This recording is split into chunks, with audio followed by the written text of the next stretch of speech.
ప్రస్తుతం దేశంలో 3 భాషల విధానంపై పెద్ద ఎత్తున చర్చ నడుస్తున్న విషయం అందరికీ తెలిసిందే. ముఖ్యంగా తమిళనాడు, కర్ణాటక వంటి ప్రాంతాల్లో జనాలు ఈ విధానాన్ని తీవ్రంగా వ్యతిరేకిస్తున్నారు.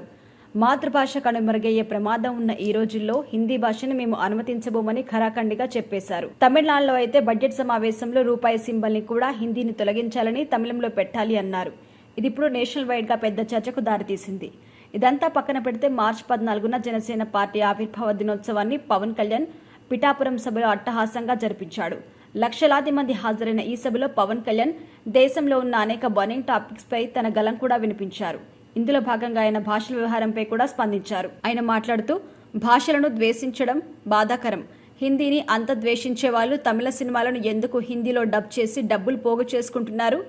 మీకు వ్యాపారాల కోసం మాత్రం హిందీ కావాలి, చదువుకోవడానికి మాత్రం వద్దా అంటూ వ్యాఖ్యానించాడు. దీనిపై సోషల్ మీడియాలో గత 2 రోజులుగా విభిన్నమైన అభిప్రాయాలు వ్యక్తమవుతున్నాయి. నేడు అసెంబ్లీ సమావేశాల్లో సీఎం చంద్రబాబు కూడా పవన్ కళ్యాణ్ లాగానే వ్యాఖ్యానించారు. ఆయన మాట్లాడుతూ, భాషలపై ద్వేషం తగదు. హిందీ మన జాతీయ భాష.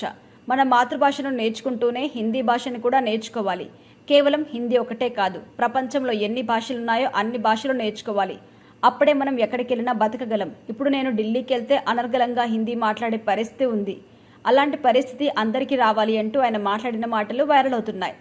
2 రోజుల నుండి పవన్ కళ్యాణ్ వ్యాఖ్యలు విమర్శిస్తూ వచ్చిన తెలుగుదేశం పార్టీ ఫ్యాన్స్ ఇప్పుడు చంద్రబాబు కూడా పవన్ కళ్యాణ్ అభిప్రాయంతో ఏకీభవించడంతో వాళ్ళ నోటి నుండి మాట రాలేదు. ఇక జన సైనికులైతే చంద్రబాబు నాయుడు చేసిన వ్యాఖ్యలు షేర్ చేస్తూ, పాపం ఇప్పుడు తమ్ముల పరిస్థితి ఏంటి అంటూ కామెంట్స్ చేస్తున్నారు. కొంతమంది టీడీపీ సానుకూల విశ్లేషకులైతే తమిళనాడులో భాషా భావాన్ని కేవలం రాజకీయం కోసం ఉపయోగించుకుంటున్నారు. కానీ మన రాష్ట్రంలో అలాంటిదేమీ లేదు. పవన్ కళ్యాణ్ గారు అనవసరంగా ఆ టాపిక్లోకి వెళ్లి ట్రోల్ అవుతున్నారంటూ చెప్పుకొచ్చారు.